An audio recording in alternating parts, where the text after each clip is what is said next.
September 17th won't be just any day. While the world continues with families preparing breakfast, with young people looking for jobs, with entrepreneurs opening the doors of their businesses, one of the most decisive cards of the year will be played in a silent room in Washington. On that day, the Federal Reserve will make a decision that may seem technical, cold, distant, but it has the power to change everything.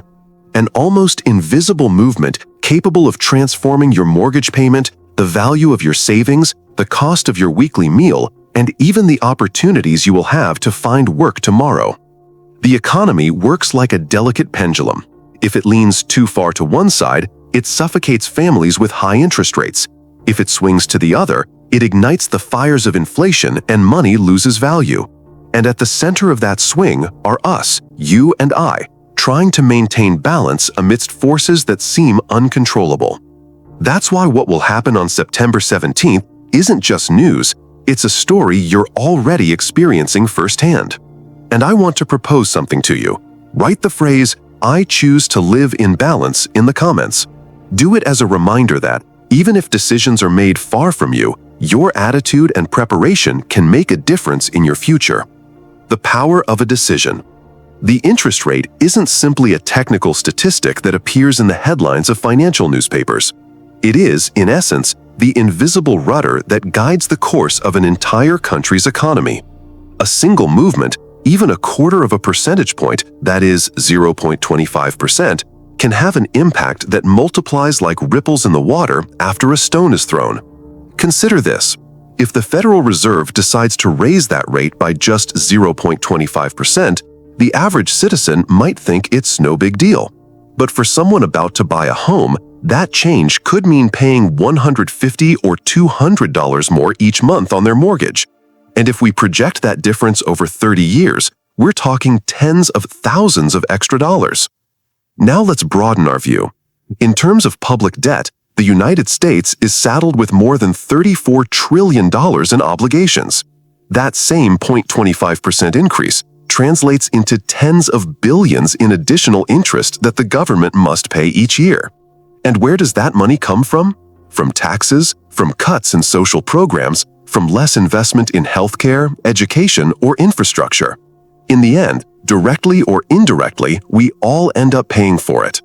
The economy, in this sense, is like an airplane. The Federal Reserve is the pilot, and each rate adjustment is like moving the altitude controls.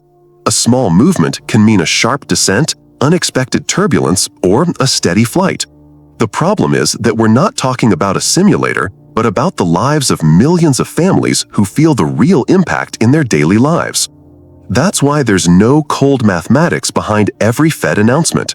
There are human stories, families who must decide between moving or staying stuck with rent that won't go down, businesses that close because a loan becomes impossible, young people who postpone buying their first home because the payments are no longer realistic. The double-edged blade of inflation. Inflation is like an invisible enemy. We don't see it directly, but we feel its effects every day.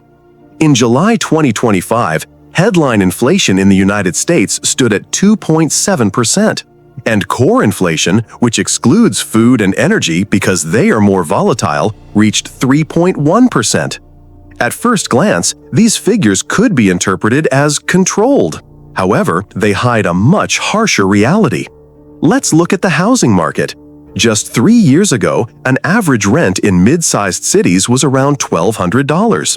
Today, in those same areas, prices exceeding $1,600 are already common. And in large metropolises like New York, Los Angeles, and Miami, prices have skyrocketed even further. The same is true for basic services like electricity, water, and internet. All have continued to rise steadily, even if the price of gasoline or energy temporarily drops. Here lies the double-edged sword of inflation. On the one hand, some prices do moderate, and that gives a sense of relief. For example, filling up a car's tank costs less than it did a year ago because fuel prices fell by almost 10%.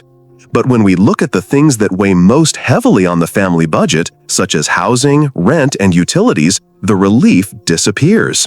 In other words, what goes down slowly and doesn't last long. What goes up sharply and stays. Inflation works like a silent leak in a ship. Water trickles in, drop by drop, and at first it doesn't seem serious. But over time, if left unchecked, it can sink the ship. For households, this leak translates into less savings capacity, salaries that aren't enough, and the anguish of feeling like their money goes less each month. Therefore, understanding inflation isn't just an academic exercise, it's an act of self-defense. Knowing that core inflation is still above 3% tells us that even if the monster seems asleep, it's still breathing. And if the Fed eases its policy too much, it could reawaken with a vengeance. Employment as a thermometer. Employment has always been the true pulse of an economy. GDP, inflation, or interest rates may seem abstract, but what truly measures a country's well-being is whether its people can find decent, stable work. In July, the official unemployment rate stood at 4.2%. For many analysts, that sounds acceptable. One might even call it a healthy figure. But that's just the surface. When we look deeper, we find another statistic, expanded unemployment, which includes those who work fewer hours than they would like, or those in low-wage jobs that don't cover the basics. That number rises to 7.9%. Translated into real lives, it means that millions of people are not only looking for work, but are trapped in a kind of labor limbo. People with degrees end up accepting jobs beneath their capabilities. Young people working on temporary contracts, and parents who need 2 or 3 jobs to cover their household expenses. The labor market then becomes a mirror that reflects an uncomfortable truth. The economy can grow in macro indicators, but not necessarily on the table. The second quarter of 2025, for example, showed GDP growth of 3.0%. But if that growth doesn't translate into quality jobs, it's like a tree that grows upward without strengthening its roots. An even more revealing figure is that of job vacancies. In June, there were 7.43 million open positions, a much lower number than in previous years, when the economy offered almost double that number. This means fewer opportunities, and for each available vacancy, more people are competing. The result? Stagnant wages, weakening stability, and a growing sense of uncertainty. Employment in this sense is the thermometer that never lies. If it cools too much, the entire economy is at risk of fever. The rate domino effect. Every time the Federal Reserve adjusts its benchmark rate, a chain reaction is triggered. It's like pushing the first domino. One after another, they all end up falling. And what begins in the offices of Washington trickles down into the daily lives of every citizen. Currently, the federal funds rate is around 4.33%. That number may sound technical, but it's the basis on which banks calculate what they charge you and me. In practice, it means that a credit card can easily exceed 20% annual interest, and a personal loan can reach even higher levels. This creates a vicious cycle. Debt becomes more expensive, families pay more in interest, and have less room to save or spend. If someone used to pay $200 in monthly interest on their card, today they could easily be paying $250 or $300. And that difference, although seemingly small, over time becomes a snowball that grows steadily. Added to this dynamic is the rigidity of banks. When rates rise, financial institutions become stricter. They reduce credit limits, require more collateral, and charge higher fees. In other words, the more flexibility you need, the tougher the credit barrier becomes. Let's not forget the impact on mortgages. A high rate on 10-year Treasury bonds, also hovering around 4.3%, directly translates into higher payments for 30-year mortgages. A family that dreamed of buying a $300,000 home now finds itself with a monthly payment exceeding $2,000. And for many, that simple number is enough to turn a dream into an impossibility. The domino effect of rates, then, doesn't stop at the Federal Reserve's charts. It reaches the kitchens, the wallets, and the future plans of millions of families. It's a reminder that in economics, every move, no matter how small, can completely transform the landscape of everyday life. The frozen real estate market. The real estate market has always been considered a pillar of stability and wealth for families. For decades, buying a home meant not only having a secure roof over their heads, but also building long-term assets. However, in the current climate, acquiring a home has become almost an impossible mission. Let's look at this with concrete numbers. Just a few years ago, when mortgage rates were close to 3%, a family could finance a $300,000 home with a monthly payment of around $1,300. Today, with rates close to 7%, that same property requires more than $2,000 a month. The difference is stark. We're talking an additional $700 each month, or more than $8,000 a year. This gap not only excludes thousands of potential buyers, it also creates a freezing effect on the entire market. Why? Because sellers, who already have low-rate mortgages, are reluctant to move. Staying in your mortgage at 3% is much more profitable than selling and taking out a new one at 7%. As a result, the inventory of homes for sale decreases, supply contracts, and the market enters a kind of forced pause. The impact of this freeze goes beyond frustrated buyers. It affects real estate agents who close fewer deals, builders who scale back projects, and even related industries such as furniture, remodeling, and appliances. When housing comes to a standstill, the entire local economy slows down as well. In this context, the real estate market works like a clock that has run out of wind. All the gears are there, but none are moving. And until rates drop or wages rise sufficiently, that clock will continue to tick away at an economy on hold. SMEs on the tightrope. If the real estate market freezes, small and medium-sized businesses, or the famous SMEs, feel a constant tremor beneath their feet. These companies are the true engine of the economy. They generate nearly 50% of private employment in the United States and represent more than 40% of GDP. However, they are also the most vulnerable when rates rise. Imagine a neighborhood bakery. It needs to renovate its ovens to increase production and meet demand. A few years ago, it could apply for a loan with reasonable interest rates and assume the debt without compromising its stability. Today, with interest rates at 7 or 8%, that same loan has become prohibitively expensive. What was once an opportunity for growth is now a financial risk. The same dilemma faces a mechanic shop that wants to hire an additional employee, or a store looking to expand with a larger location. Banks, hardened by rising rates, require more collateral, charge higher interest rates, and reduce terms. The result, projects that never see the light of day. When SMEs can't invest, innovation is stifled, neighborhoods lose dynamism, and local employment weakens.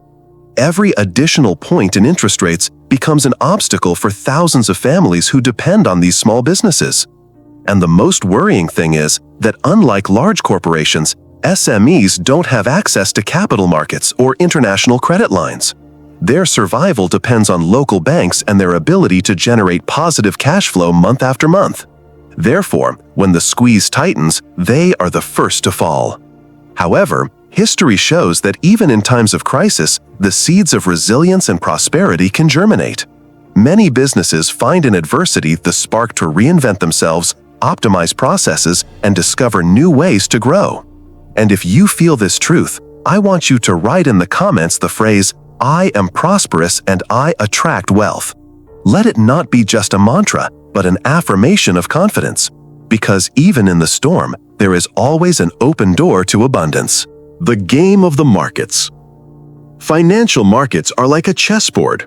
Every movement in interest rates triggers chain reactions that affect not only professional investors, but also ordinary citizens. When the Federal Reserve raises rates, an immediate phenomenon occurs. Treasury bonds begin to offer more attractive yields. Imagine a 10-year bond that previously paid 3.5% and now offers 4.3%. For a conservative investor, that difference is enormous. It's government-guaranteed security against stock market risk. The result? Billions of dollars flow out of stocks and into bonds. This capital flight causes volatility in the stock markets. Indexes like the S&P 500 or the Nasdaq can lose hundreds of points in a matter of weeks. And what for some is just a headline, for millions of people means seeing the value of their investment funds and retirement plans plummet. The irony is that even those who invest in bonds suffer when rates rise too quickly. Why? Because the price of existing bonds falls. If someone bought a 3% bond a year ago, that bond is worth less today, as new bonds pay more. In other words, even the search for safety entails unexpected losses. The game of markets, then, is a reminder that there is no such thing as a 100% safe haven. Every move by the Fed creates winners and losers. And on this board, even those who believe they are playing the long game discover that stability comes with a hidden cost. The strong dollar, the weak exporter. At first glance, having a strong dollar seems like a blessing. A strong currency means international confidence, financial stability, and greater purchasing power abroad. But as with everything in economics, what is gained on one side is lost on the other. Today, the dollar index against a basket of currencies remains at high levels. This means that an American product that once sold in Europe for €1,000 can now cost €1,100 or more due to the exchange rate effect alone. The result is clear. Products become more expensive, and foreign buyers reduce their orders. Sectors such as agriculture, automotive, and technology feel this directly. A farmer who exports soybeans to China receives fewer dollars for the same amount of grain. A machinery manufacturer sees its equipment become less competitive compared to cheaper alternatives from Europe or Asia. The impact is reflected in the numbers. In 2024, U.S. exports fell 5.6% year over year, largely due to the strong dollar. And when exports fall, local production suffers, affecting both workers and the small communities that depend on those industries. A strong dollar is, in this sense, a double-edged sword. It gives us financial stability, but weakens international competitiveness. It's like having a shiny shield that, at the same time, is too heavy to run quickly. The opportunities of a turn. In the economy, the Federal Reserve's turns are like changes in the tide. When the tide recedes, it reveals previously hidden opportunities. If the Fed begins to cut interest rates, a unique window opens for those who know how to anticipate them. We're not talking about mere tenths of a percentage point on a graph, but rather movements that can completely transform the financial outlook for millions of families and businesses. Consider a mortgage. A family that took out a loan 2 years ago at 7%, paying more than $2,000 a month, could reduce their payment by hundreds of dollars if they manage to refinance when the rate drops to 5%. Over a 30-year period, that difference can mean savings of more than $100,000. Opportunities also extend to the world of investment. The most rate-sensitive sectors, such as housing and technology, are often the first to react. A rate cut makes credit cheaper for construction and technology companies, boosting projects that previously seemed unviable.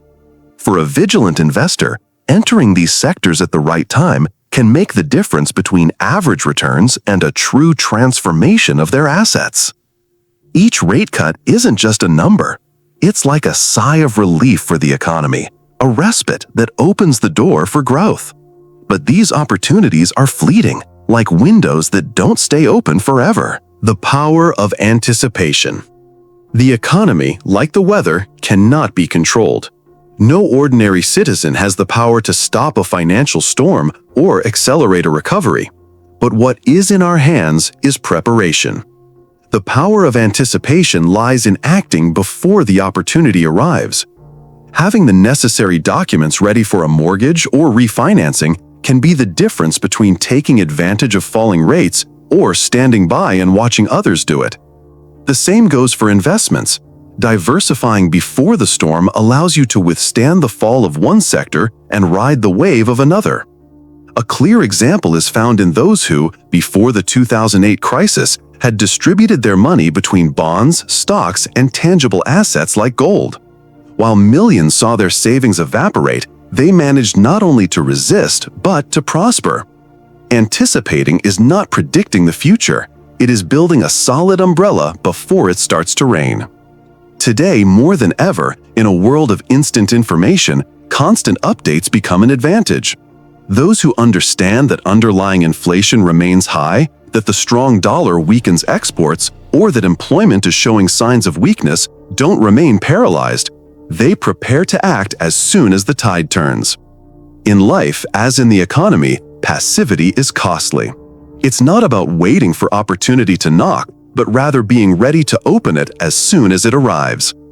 And here I want to invite you to write in the comments, "I'm ready to receive abundance." Because abundance doesn't appear out of nowhere. It is attracted when the mind, heart, and decisions are aligned to receive it. What happens on September 17th will be remembered as a turning point in recent economic history. But beyond the numbers, there is the real life of millions of people who every day seek to balance their dreams and their accounts. The Federal Reserve will decide, but you also decide how to react.